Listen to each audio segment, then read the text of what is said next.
This interview was made for Southern Arizona Independent Justice Media on KMKR 99.9 FM radio, Tucson, Arizona.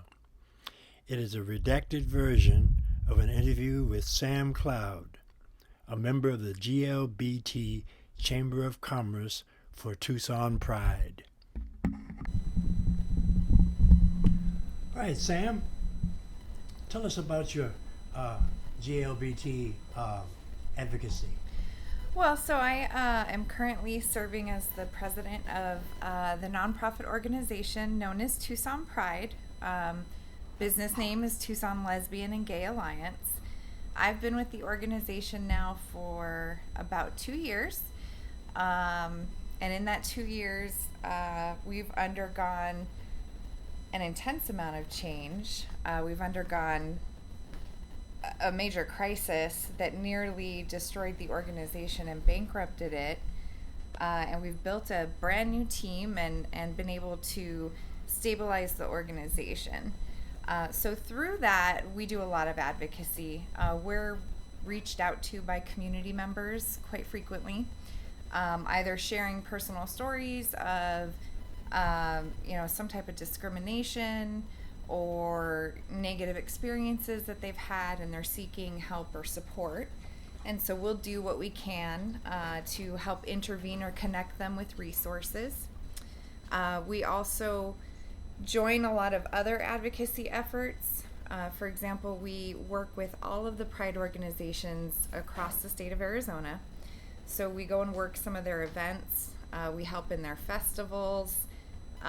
We work with them throughout the year, kind of passing ideas back and forth, and supporting any other advocacy efforts going on in other areas of the state.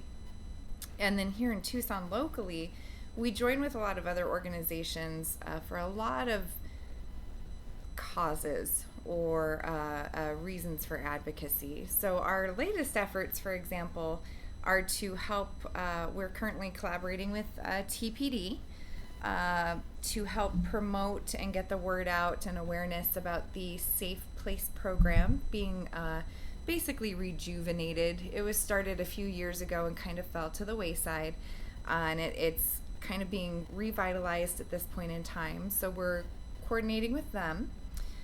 We are also part of the advocacy effort regarding the TUSD proposed new sex ed curriculum.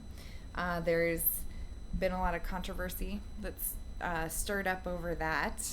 So we have been going to the school board, collecting petition signatures, and doing a number of things to spread awareness. And what is the sex ed thing? So the proposal is to adopt a new curriculum for sex ed, health, and education. This new curriculum is certainly updated. I believe they're still using a curriculum that they've used for at least the last 20 years, if not more. This curriculum is a form of controversy at this point because it contains information that's inclusive for students that may identify as LGBTQ. So there have been protests from certain sides that kind of mandate that sex ed belongs in the home. And that's been kind of one of the major points I've seen from those that are opposed to the proposal. And I think what we're really trying to focus on our end is educating and bringing awareness to the fact that a lot of LGBTQ students, children, may not have a family that's supportive enough to provide them that education. In many cases, children don't come out to their families either because they don't feel safe, they know that it'll bring a bad reaction, they may even fear harm to themselves or being disowned or kicked out of the home. LGBT youth are among some of the highest prevalence in homeless youth, especially in Tucson. So the argument that including curriculum that works for all walks of life and all gender identities and all sexual orientations you can't say that that just belongs in the home. A lot of those children aren't going to get that education anywhere else. And that is why this inclusive curriculum is so crucial. Amongst LGBT youth, we have some of the highest rates of suicide compared to their heterosexual counterparts. And in large part, that's for a lack of acceptance or a lack of support in their lives. And so we believe that this curriculum can help decrease that. So those are some of kind of the most current issues. Over the past year, we've marched with the Women's March. I actually gave a speech at the Tucson Women's March this year and touched on women and LGBT issues. We've marched with the trans community in support of their rights not being taken away and gaining new rights. So we're really active in the community, which is something I'm really proud of. Over the last 2 years, we've been able to re-implement that into the community. For a long time, I think the organization was known as the big one-time-a-year party, and that's not really what Pride is supposed to be about. Pride was founded here in Tucson through an advocacy movement after the brutal murder of a young gay man here in Tucson in 1976. Yeah, I remember that. Yes. Yeah. Mm-hmm. Yeah, his name was Richard Heakin. He's not even from Tucson. Was here visiting, vacationing here. He went to a bar, which at the time, the bar was called, ironically, the Stonewall Tavern.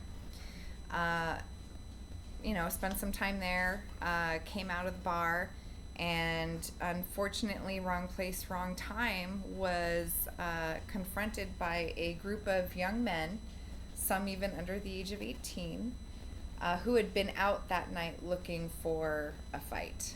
They were looking for specifically a gay person to attack. And Richard Heakin happened along their way, and they brutally beat him to death. As a result of those crimes, back in the 70s, hate crime law was much different.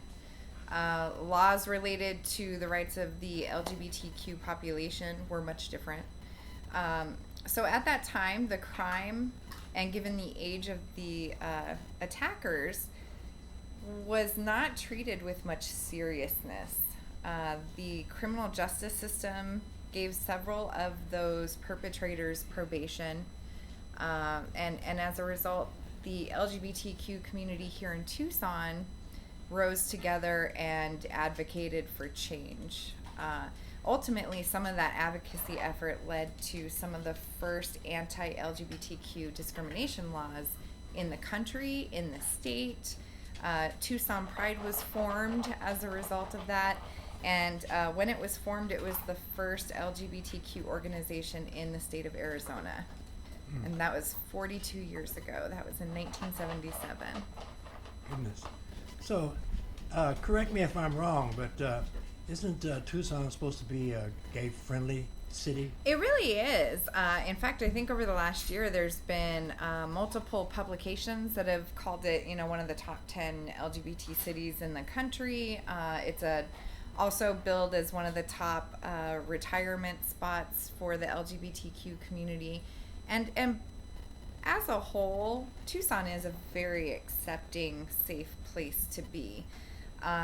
But with any crowd of people and with any, mix of diverse beliefs and ideologies, there is absolutely still discrimination out there.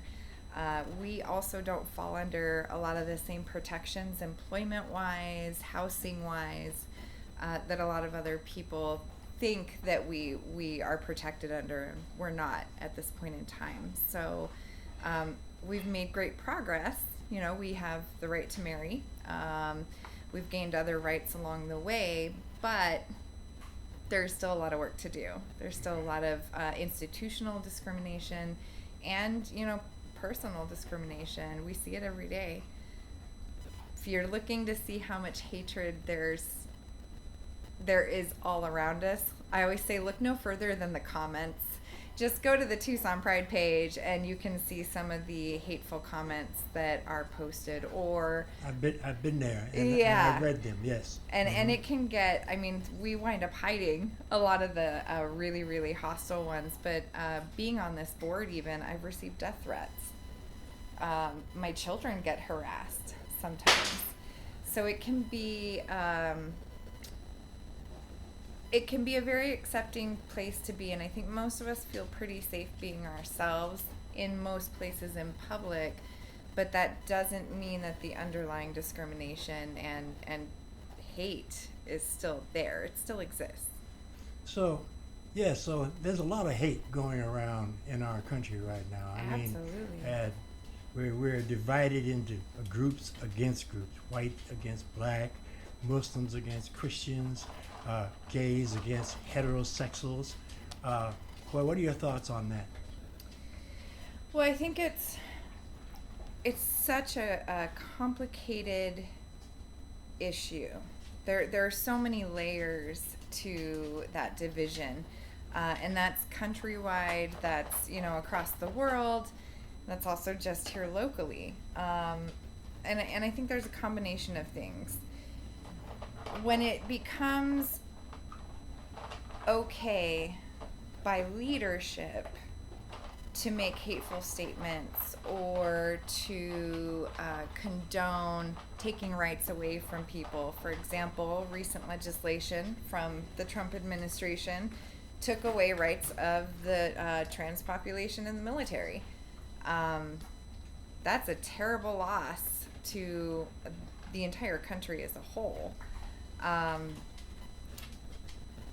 And for some reason, particularly with the LGBTQ community, I see it always coming back to this idea of perversion, or that it's, people that are strongly against our community always bring it back to religious values that dictate a moral code.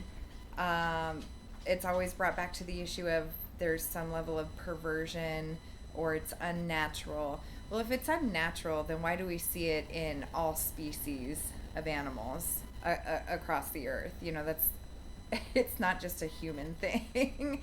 But all of these sort of arguments that I see for it, even on folks that are quote unquote allies or accepting of our community, I still see a lot of, but I don't want my children exposed to that, or I don't want you to push that on me. I don't know anyone in our community that has tried to push themselves on someone that's not part of our community.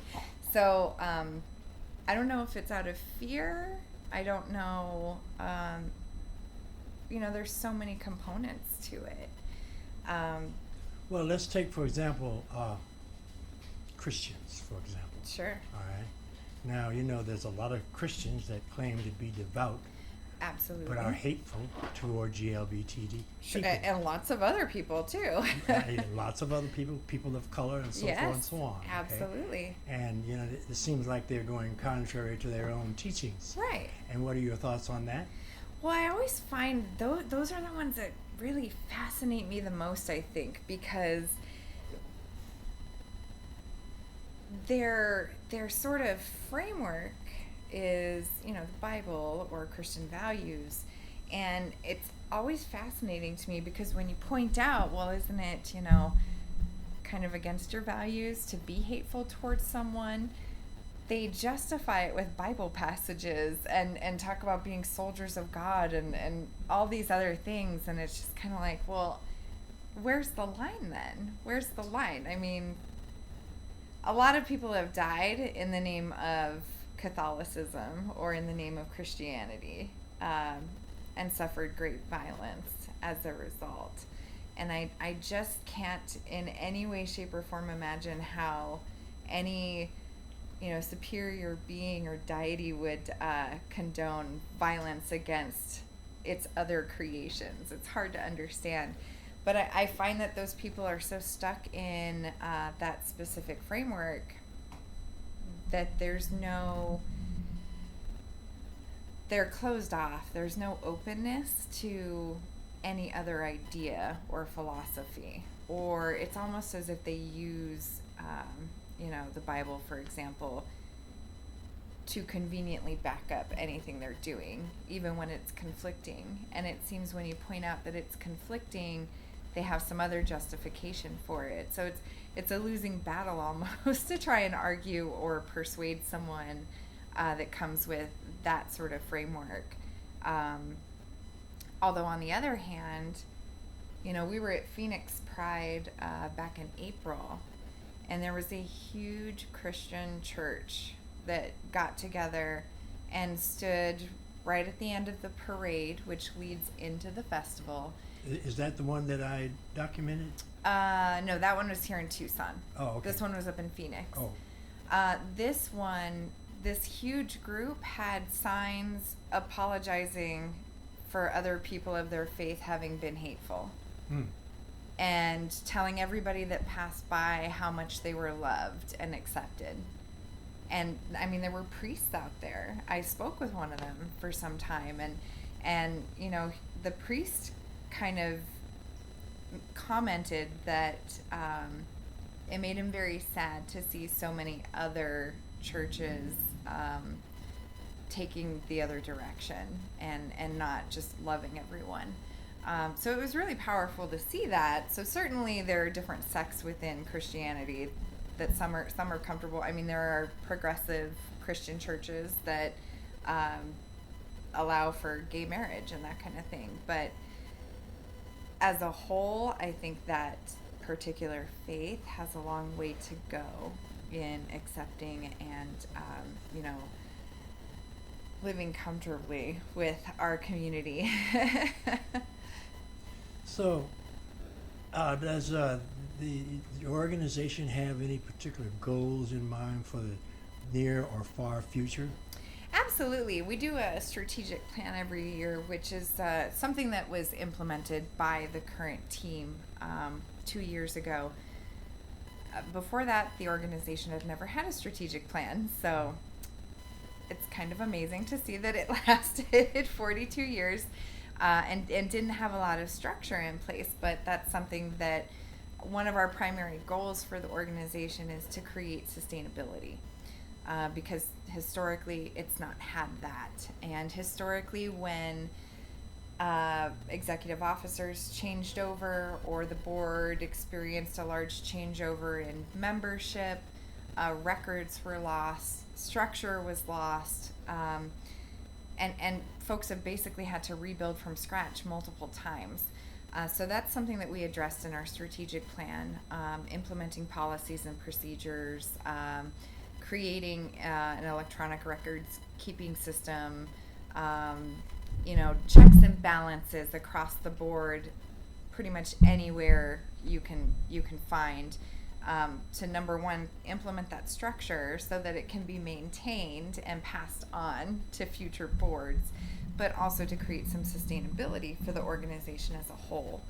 One of our other strategic plans was to recover the debt from the financial crisis that occurred 2 years ago.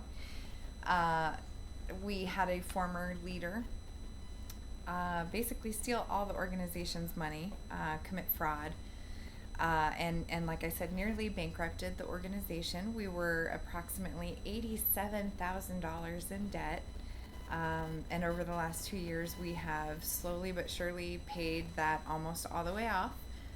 By the end of this month, we should be completely debt-free. Huh.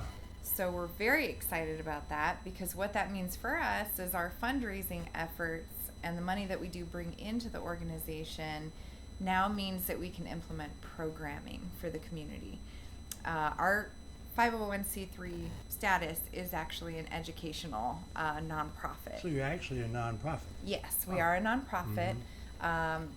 None of us that run this organization are paid or compensated in any way, shape, or form. We're all volunteers. It's a completely volunteer-run organization, which is why, again, sustainability is so crucial.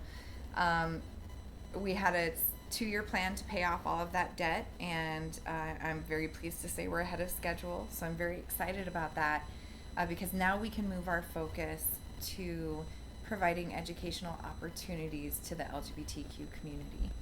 Last year we did a few things. We did some foster care orientations for our community. A lot of people in our community didn't realize that single people can be foster parents. They can adopt. Same-sex couples can foster. They can adopt. So there were a lot of misconceptions, and we wanted to make sure that our community had the right information and knew that that was an option for them. So we provided a few of those. We're working on a few more of those coming this year, working with an adoption attorney. We've done some educational stuff related to the local LGBTQ history as well as the country and our rights overall, really beginning with Stonewall. This is the 50th anniversary of the Stonewall riots. And that's a really big deal to us. That's 50 years of progress, while we still have a lot more to go. But so we're celebrating that this year, and we thought that one of the things we've seen locally, the youth population has greatly benefited from the work of the older generation. Fighting for rights, going through the AIDS epidemic, all of these different protests and activist efforts that went on to get to the point where youth have the ability to feel safe out in the open here in this community.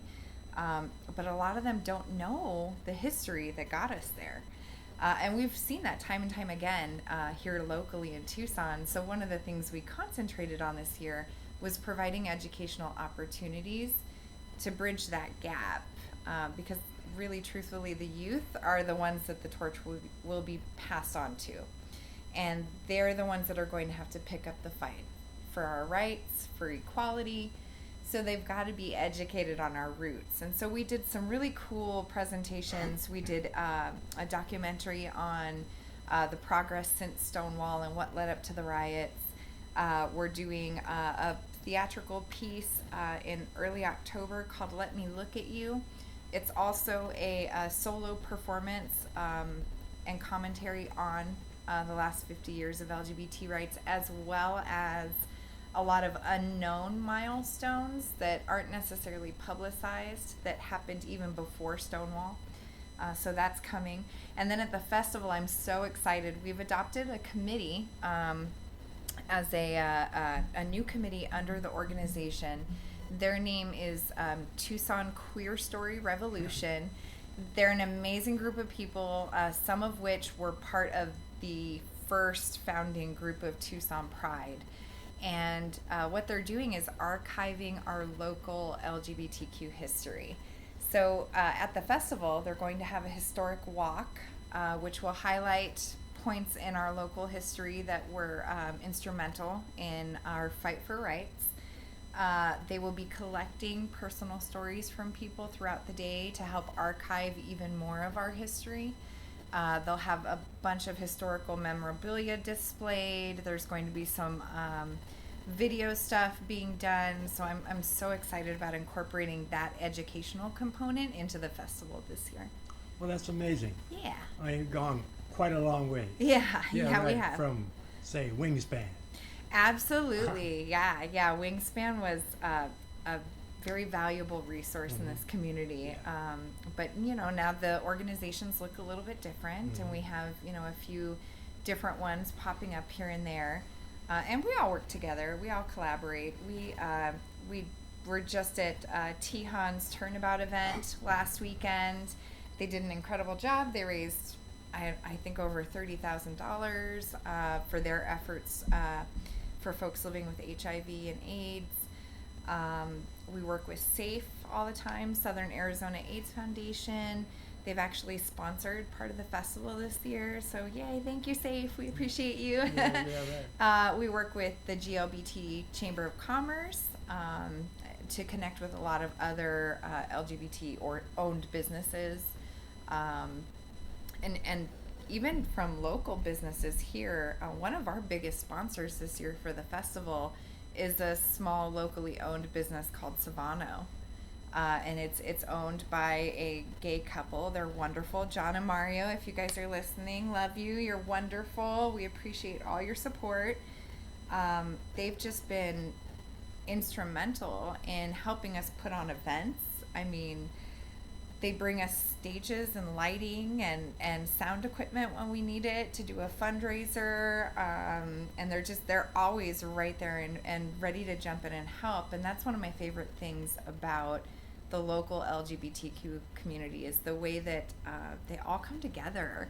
We all work together, and even though there's divide here and there, we still all come together and work together for the same reasons and for the same cause. And that's beautiful, and I hope I can continue to be a part of that.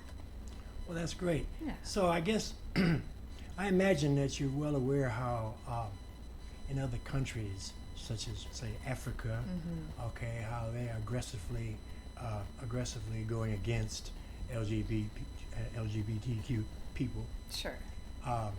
And is there a feeling within the community about that? Is the Tucson community affected by that? I think that we are. I think genuinely we watch what's going on in the rest of the world.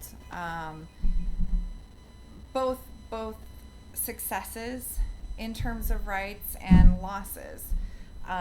Conversion therapy, for example, is still something that we see some countries are very progressive and have outlawed it completely.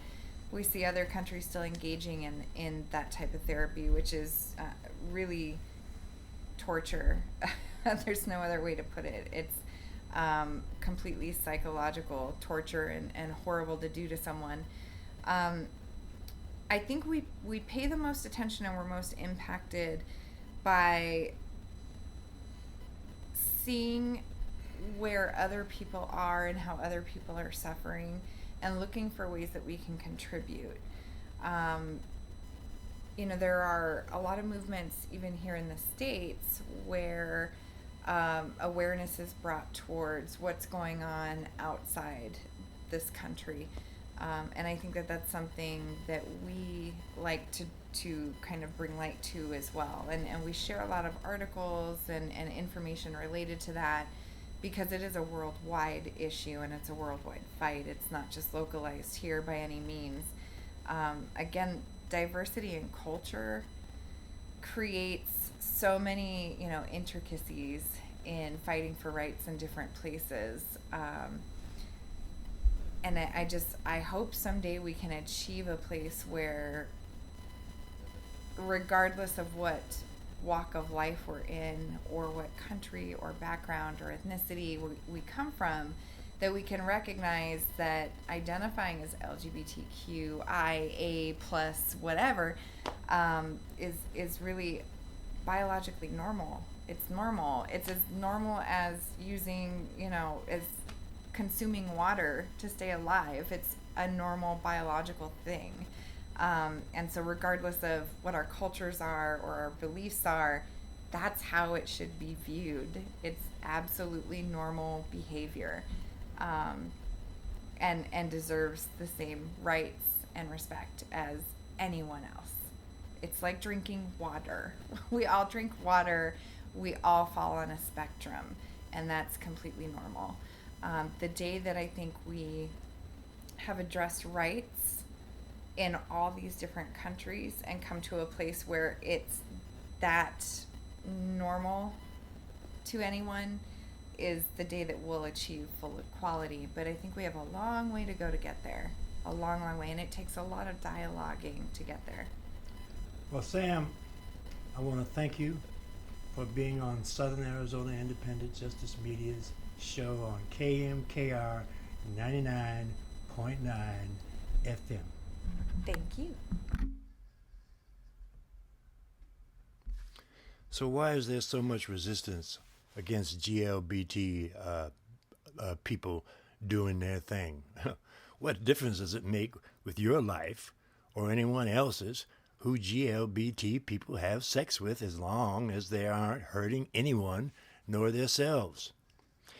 There are many groups supporting GLBT people in Tucson. There's the American Military Partner Association, Arizona Gay Rodeo Association, Desert Voices, Bears of the Old Pueblo, Eon Youth, Family and Friends of HIV, G3 Tucson, Gay Kickball Tucson, Glass, Gays, Lesbians, and Allies at Saddlebrook, GLBT Al Anon, JFSA Pride, Lesbian Looks, and many others. They are part of our society. We need to be accepting them as part of our society. All right, so there's no reason whatsoever that GLBT people should not be accepted as part of our society. They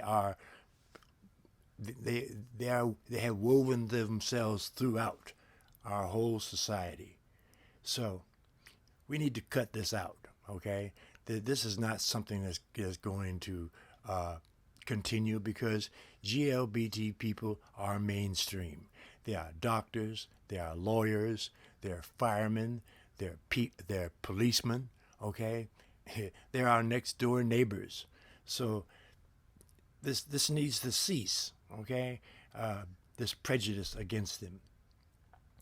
Anyway, I want to take this opportunity to invite photographers, videographers, and writers to join Southern Arizona Independent Justice Media.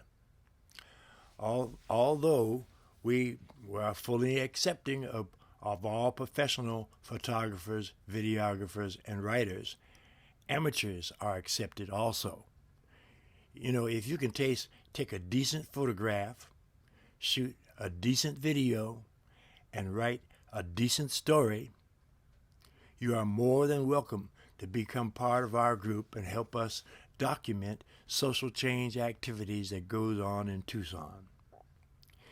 And as I said, we document social change activities of progressive nonprofits, groups, entities, and other individuals that put on various activities around Tucson. We need your help. While there's one activity being documented over here, there's another one on the other side of town not being documented. And mainstream media will not do it unless it fits their agenda, okay? So it's up to you and I. If you have some modicum of skill in photography, videography, or just writing, and you're willing to participate and help document events that go on around town on behalf of all the people of Tucson who want to have lives that are socially and politically relevant to our lives, then do so. And to do so, what you would do is you would text your name and your skill to 520-909-6913. And I will text or call you and tell you how you can participate. And this is very important, people, all right? Very important, because there are many, many groups in Tucson that are working on behalf of you and your neighbors and your friends and your relatives to help bring about social change and to develop political systems that are good for our lifestyles, okay? But no one knows about them except those who are in on the events themselves and the various groupies that exist around them. We need for everyone to know what is happening on their behalf, the people that are the ordinary people in the street who are doing things for them on their behalf. We need people to know this, okay? And it can only be done if you and I do it, okay? Southern Arizona Independent Justice Media is about documenting social change activities in Tucson, okay? And as I said at the beginning of this show, this radio show is a counterpart to social change activities that goes on in Tucson, which is on Facebook, Southern Arizona Independent Justice Media, Facebook. In order to get there, go to SO/AZ Independent Justice Media. And what you will see is you will see the various listings of various events that goes on in Tucson, and many of them, the first thing you will see will be current. And then if you go to the left-hand side of the column and click on videos, that is, if you're on a computer, click on videos, and you'll see all the videos that we have done, okay, as far as our documentation of the various activities that goes on in Tucson. If you're on a phone, you go near to the top of the phone, you'll see an icon for videos, and click on that. And that will also give you the opportunity to see all the videos that we have done of social change activities that goes on in Tucson. So if you want to be a part of that, okay, if you want to contribute to our welfare, okay, if you want to volunteer your skills as a photographer, a videographer, or a writer, text your name and your skill to 520-909-6913, and I will text or call you and tell you how you can participate. It is very important, people, that we do this. Very important, okay? We listen to the biased news on the radio, on the TV, and lots of times we don't get the straight skinny, okay? We get news that is adapted toward the news vendors' agendas, okay? What we do at Southern Arizona Independent Justice Media is we document what we see. We do not practice yellow journalism. We do not pervert the events to fit our agendas, okay? What you see is what you get in this particular case. So, yes, come and join us. And you'll be happy you did. Thank you.